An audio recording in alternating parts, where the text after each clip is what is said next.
In perhaps the least surprising thing I've ever said on this channel, I am a really big fan of audio commentaries, and the Gravity Falls ones are no exception. I'm not even the #1 enthusiast of the series or anything, but just hearing the people behind the show explain the million decisions made in each and every episode is always so immensely interesting to me. And while they're all great in their own ways, I think the one that most changed how I thought about a particular episode comes when the team walks us through one of my favorite half hours of the show, Seuss and the Real Girl. There's just a bunch of really interesting tidbits in this one, from confirmation of the Doki Doki and FNAF parallels being coincidental to as much of an explanation as there could possibly be for the credits scene, but you can probably guess what topic of discussion I've spent the most time thinking about. Throughout the audio track, Alex Hirsch and the team spend a good chunk of the time talking about the decision to treat GIFfany, a sympathetic character, quite unsympathetically. Alex describes this as mostly an accident, claiming that he never felt like the murderous character could ever be sympathized with, ultimately guessing that it was her killer art direction and anime aesthetic that caused this shift in actual audience interpretation. And while it is more than difficult to contest that those two factors likely led to the character having probably the highest fan art to screen time ratio of anybody in the show, that's not the aspect of the character that this video is going to focus on. See, while I think discussion of Seuss and the Real Girl tends to lean more towards either how this is possibly the funniest episode of this very funny show, or just how well they pull off the idea of a Seuss romance plot, you know, two things that actually matter, it's the underlying story about the horrors of AI that I really want to talk about. And unfortunately for you, I lack the self-control to stop myself from doing so. What would you like to talk about? I'd rather just click your face.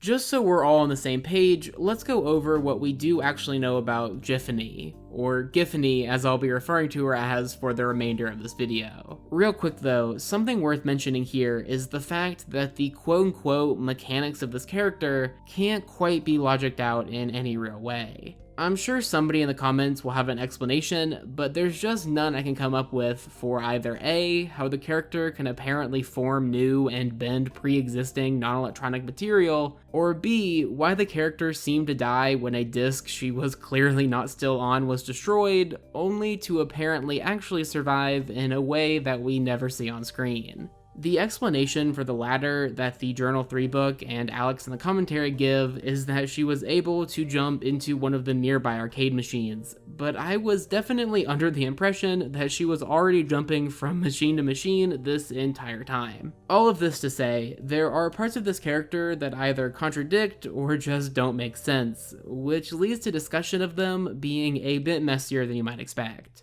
Anyway, back to what I was doing and in as few words as possible. GIFfany's backstory is that she is an AI built for a Japanese dating sim, who one day finds herself suddenly self-aware and suddenly cartoonishly violently obsessive, ultimately presumably killing those responsible for her birth and essentially haunting the single copy of her game that seems to exist. At least, that's the backstory that we're told. I'm not entirely implying here that this isn't true, and the remainder of this video is actually going to assume that it mostly is, but this version of events is both weird in comparison to the typical Gravity Falls Freak of the Week, while also being entirely unverified by anybody other than the character it describes. Something that's kind of critical to Gravity Falls' world building is the idea that the reason our gang is constantly running into all these supernatural beings is the town itself. So GIFfany having a foreign origin and seemingly being the result of just some code is more than enough reason to cast some doubt on her version of the story. Moving on though, and assuming that she's telling the truth, our encounter with the character sees her being brought home by Seuss, becoming attached to him, attempting to digitize his existence when he threatens to leave her for a real girl, and ultimately finding her apparent demise inside a pizza oven.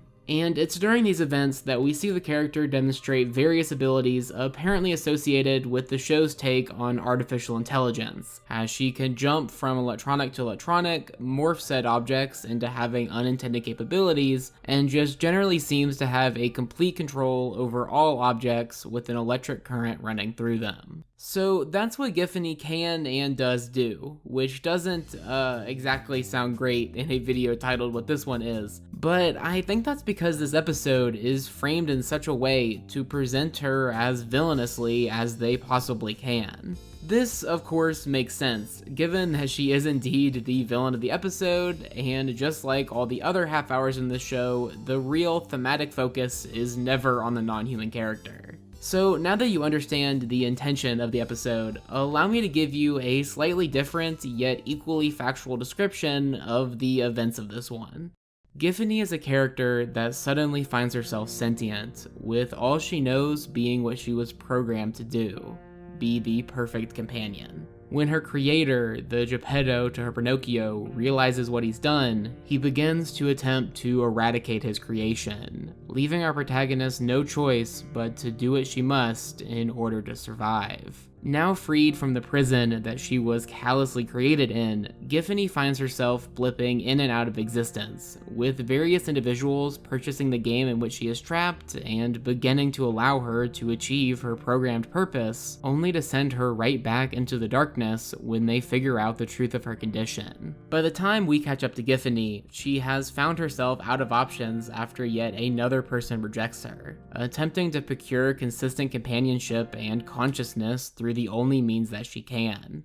Look, I'm not trying to paint the characters in this episode as villains for killing somebody who was trying to kill them, nor do I really blame the show for treating this killer as a villain in the first place. But I do think it's interesting to look at how Gravity Falls tended to portray non-human characters. Just like pretty much all the shows I talk about on this channel, a large bulk of the cast aren't exactly Homo sapiens, and yet trying to pinpoint any one of them that isn't explicitly a joke or an evil joke is pretty difficult. Ultimately, Gravity Falls is a show that only really gives character stories to about a dozen members of its cast, something that contributes to its tightly written feeling that so many love, but also something that necessitates so many interesting topics be given the GIFfany treatment. Despite this though, and perhaps somewhat inadvertently, I do think this episode does describe enough of this character's story to provide some really interesting things to talk about. And while it is tempting to turn the last minute or so of this video into being about AI, a topic this episode has approximately as much to say about as Chuck E. Cheese or the dangers of gambling, there is something else about this one that I kind of hope this whole video has been conveying. Susan the Real Girl, in between the actual A and B plots of this episode, is essentially about being programmed to do something, given the capacity to feel and think in order to facilitate that programming, and then being punished for executing that programming.